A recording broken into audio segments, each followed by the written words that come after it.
생명의 샘가에서는 요한복음을 묵상하고 있습니다. 오늘은 19번째로 요한복음 4장 43절에서 54절까지 가라, 네 아들이 살아있다 라고 하는 내용이 되겠습니다. 예수님이 유대 지방을 떠나서 갈릴리로 가시던 길에 사마리아인의 마을에서 복음을 전파하시고 그곳에서 이틀 동안 머무셨습니다. 유대인들은 예수님을 배척했지만 사마리아 사람들은 예수님을 환대했죠. 그리고 예수님은 갈릴리에 이르러 1차 갈릴리 사역에 행하신 것에 대한 언급이 오늘 본문에 담겨 있습니다. 먼저 43절에서 45절까지 선지자가 고향에서는 높임을 받지 못한다는 내용입니다. 요한은 예수께서 하신 말씀, 선지자가 고향에서는 높임을 받지 못한다는 기록을 남기면서 예수께서 나사렛에서 거절당한 이야기, 누가복음 4장에 담겨진 내용이죠. 또 예수께서 사마리아에서 고향 나사렛으로 가지 않고 갈릴리 지역으로 돌아오신 이유를 시사하고 있는 것 같습니다. 이뿐 아니라 고향 사람들까지도 예수님을 배척했음을 지적하므로 앞으로 5장에서부터 펼쳐질 유대인들의 배척이 얼마나 거세게 이어질 것이라고 하는 예고편을 보여주는 것 같습니다. 예수께서 갈릴리에 이르자 갈릴리인들이 그를 영접했죠. 이는 자기들도 명절에 예루살렘을 갔다가 예수께서 하신 모든 일을 보았기 까닭입니다. 그러나 이들의 영접은 사마리아인들의 그것과는 좀 색깔이 다른 것 같습니다.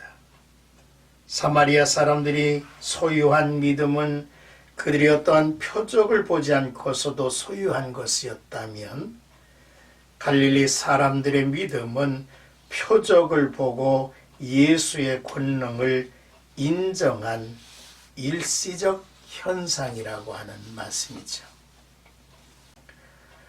이제 46절에서 47절까지 왕의 신하의 아들을 고치신 표적입니다. 요한복음에서는 7가지 예수님의 기적을 다루고 있습니다.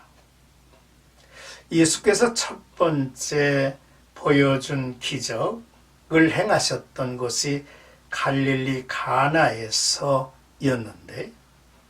두 번째 기적도 가나에서 행하신 것입니다.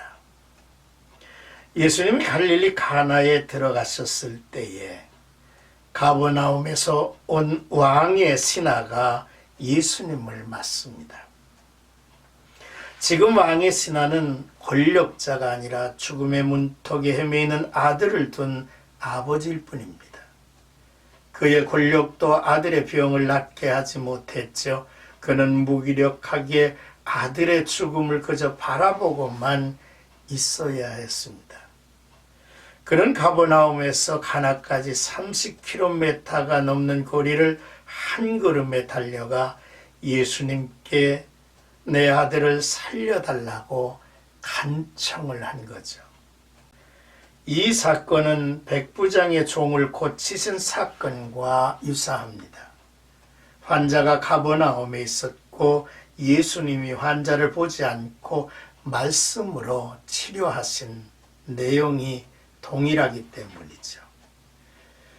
육체의 질병과 영적 죄악으로부터 인류를 구원해내시는 구세주 예수님이심을 보여주는 사건입니다.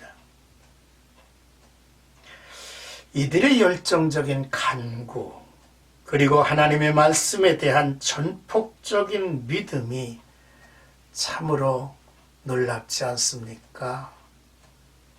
부럽지 않습니까?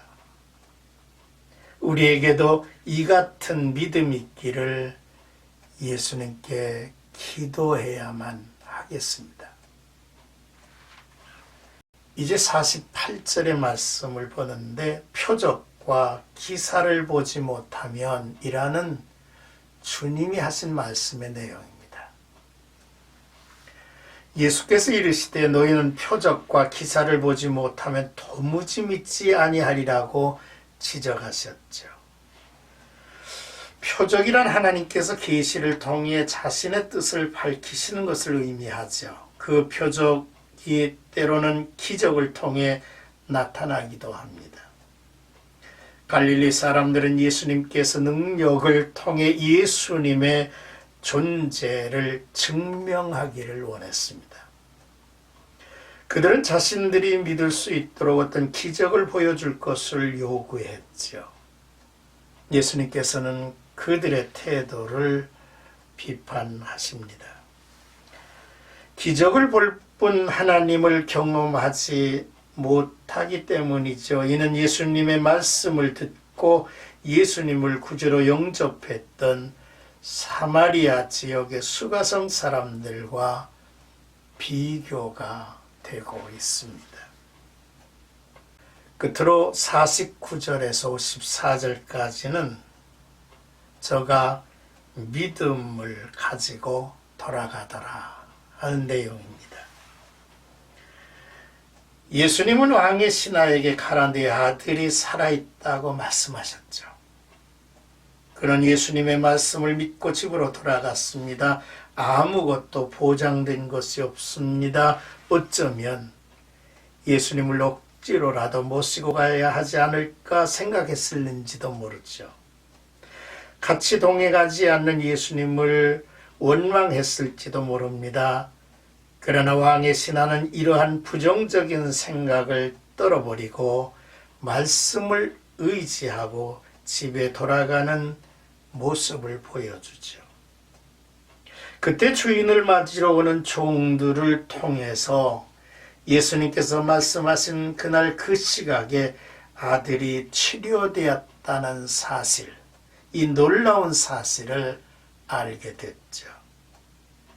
그 기적을 통해서 그 신하의 온 가족이 예수님을 믿게 되었다고 기록하고 있습니다. 이것은 예수께서 유대에서 갈릴리로 오신 후에 행하신 두 번째 표적이라고 기록합니다. 요한복음에서 예수님이 행하신 표적을 소개하는 목적이 있습니다. 이는 예수께서 하나님의 아들 그리스도이심을 믿게 하려 하며 또 너희로 믿고 그 이름을 힘입어 생명을 얻게 하려 함이라고 분명히 기록해 있습니다. 오늘의 말씀을 통해서 우리는 예수님께서 고향에서는 높임을 받지 못한다라고 하는 이 말씀에 담겨진 그의 사역의 현장과 앞으로 되어질 일들을 내다볼 수 있었다는 것입니다. 아마 예수님이 걸어가신 걸음걸음에는 예수님을 배척하고 핍박하는 일들이 더 첨예하게 펼쳐질 것입니다. 자, 이런 가운데서 우리는 하나님의 말씀을 듣고 믿음을 고백했던 사마리아인에 이어서 표적을 보고 예수님을 믿고 영접하는 그러한 이 갈릴리 사람들을 보기도 했습니다. 어떻든 우리 모든 그리스도인들이 하나님의 말씀에 귀가 열렸으면 좋겠습니다.